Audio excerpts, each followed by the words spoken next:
Hello, everyone. We traveled virtually to Perth, and now we have Louise from. And as my first question, I would like to ask Louise to go through some sort of introduction. So I'll tell you a little bit about me before we get on to Ruby Chai and Ruby Tea. My background actually is nothing to do with tea. I've always loved food, I've always drunk tea. But actually how I got into tea, I was working as a flight attendant and for an airline that isn't around anymore called Anzac. Wow. Yeah. And my husband wanted to get into coffee roasting. And that was actually the pathway for me to get into tea, because he set up a coffee roaster in Sydney, and even though we both drank coffee, we both loved tea. So we started to blend tea. We used to blend up and grind all our own spices and make our own chai. We travelled to Germany to meet some tea suppliers and really sort of created a great love of tea. I've drunk tea from a young age. Just being around an English background family, tea was always on the table, probably more than coffee actually. And visiting family overseas, you know, it was all, in England particularly, it's, would you like a cup of tea? You were rarely, when I was younger, offered a cup of coffee. Yeah, so I've been blending tea now since 1998, so quite a few years. Wow. Not chai, we've had other businesses, other labels. This is the first time we've separated out the tea and done a standalone brand for the tea. And that came along with me doing my tea masters. I stopped drinking coffee probably about 15 years ago. Really? And yeah, I don't drink coffee. Wow, okay. I like it, but the caffeine's too strong for me. Yeah. Whereas the tea is much more gentle with the caffeine side of things. And started to really focus on the tea from there.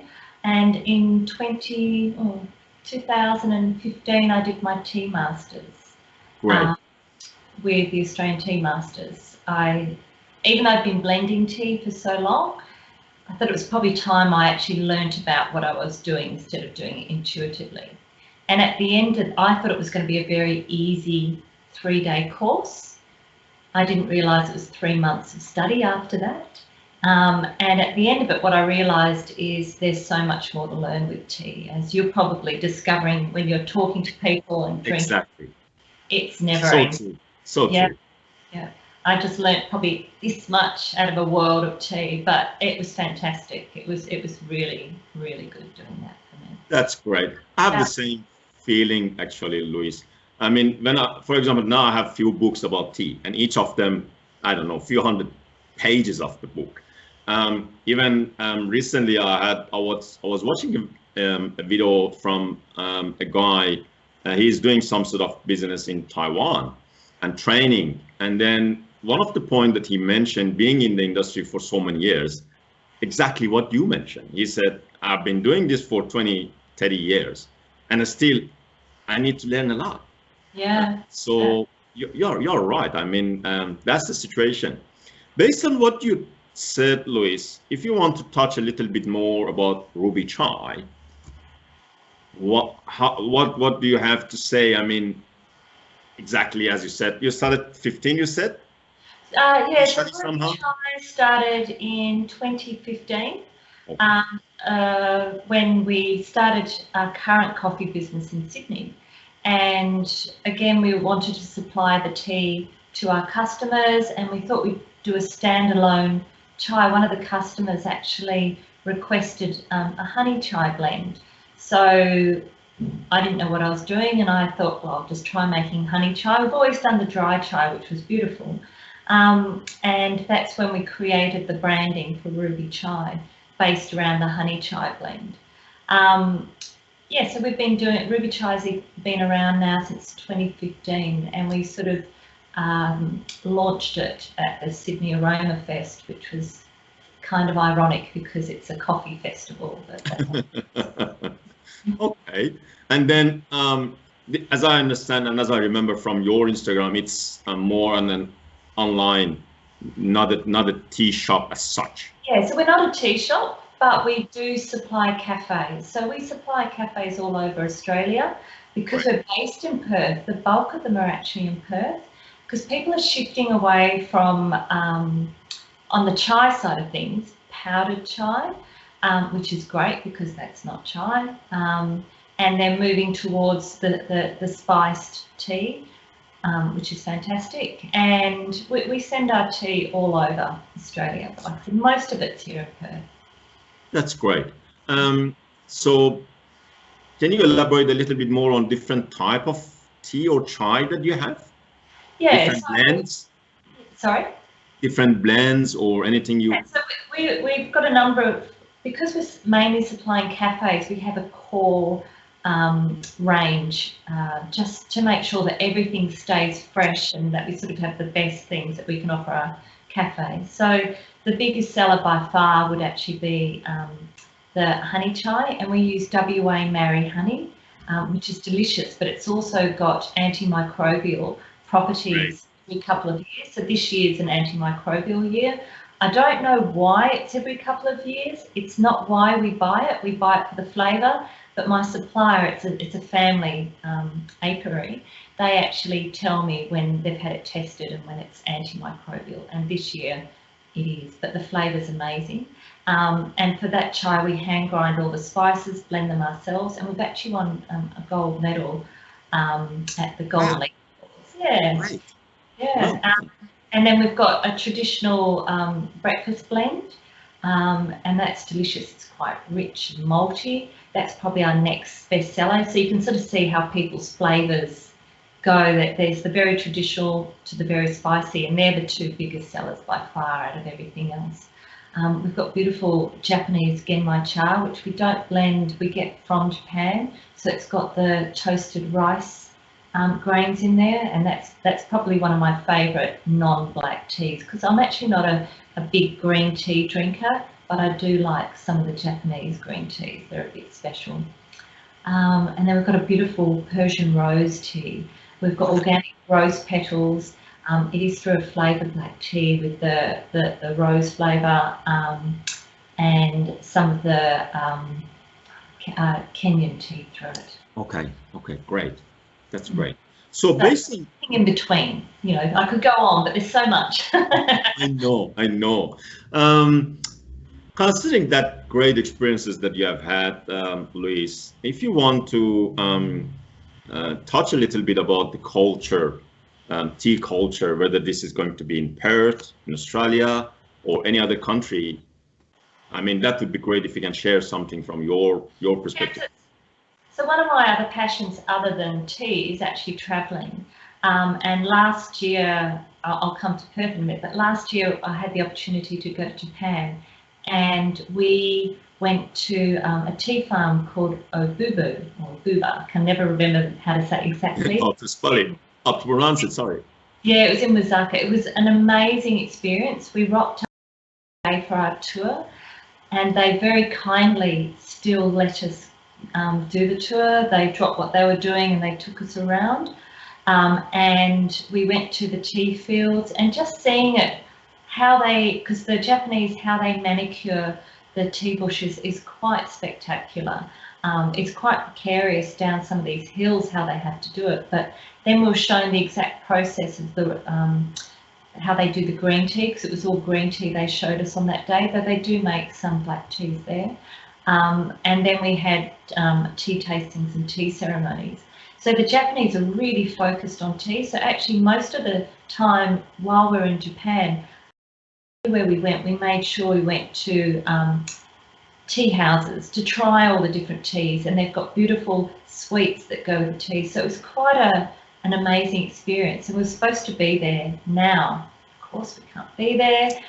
So that was quite funny. I had a whole tea tour organised, but next year or the year after. So the tea culture in Japan, I think it's definitely a lot more focused on tea there than coffee, even though their specialty coffee scene's amazing. The tea for everyday tea drinkers, the quality is way above what you get elsewhere. That's great. And then at the other end, we went to Europe, and you'd be ordering tea and getting sort of weak tea bags waved over your tea.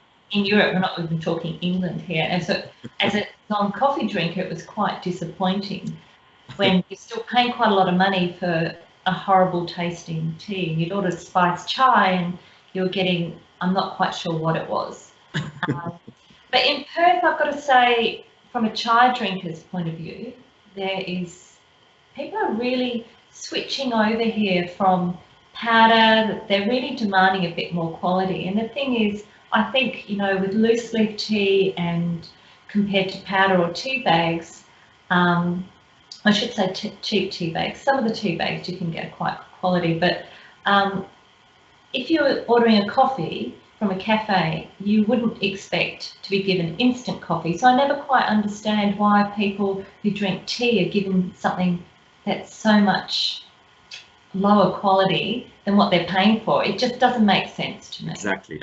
Same idea. Yeah. So Perth, we've been back in Perth since 2016, and we've really seen a growth in tea sales. It's been amazing, actually, not just with our brand with it, but across the board, tea drinkers, they want particularly good chai and they want a really good English breakfast. And I think that's why they're the big sellers. People, they want the quality, people are switching from coffee for the health benefits. Whether it's perceived or real, whether it's herbals, because they don't want the caffeine, so they want things that soothe them, that they might be doing it for something specific. The other thing we've seen is people sort of switching a bit to things like turmeric, and that's definitely for the health benefits. So yeah, we've seen a real upsurge here in tea drinking, which is really nice to be part of that. And there's some great little brands coming up now that are sort of pushing that quality through, which is really good. Yeah, that's great. I mean, I have the same idea and same understanding that the people shifting somehow from, I don't want to say anything wrong about coffee. I drink coffee, but I can see that shift. I can see that movement somehow from more coffee to more than a tea. And as you said, from tea bag, which again, I don't want to say anything negative about tea bag, more toward the loose leaf and good quality tea, which is great. I myself, when I'm traveling most of the time, if I can, I carry my loose leaf with myself, so I don't want to try anything low quality, as you said. Yeah. So in that, I mean, great experiences that you have had, when you are attending, for example, any exhibition or anything like that, anything happen to you that you want to share? Anything funny or? I don't know about funny. So I've done 3 festivals, and Right. Okay. and all 3 we had these amazing experiences. So the first one was in 2015, and that was the Aroma Fest. And so my husband had his coffee roasting stall next to mine, and then we had our chai, and we were launching the chai. And so, we're amongst probably, I don't know how, there's 20,000 people visit the Aroma Fest, just to give you an idea how big it is. 20,000. Yeah, and it was one day. Wow. And we outsold the coffee sales of his coffee stall, and he had a queue, so it's not like he wasn't busy, but we were smashing it out. Okay, great. Yeah, so and then once we moved back to Perth, I had this idea that I'd like to do the tea festival in Sydney.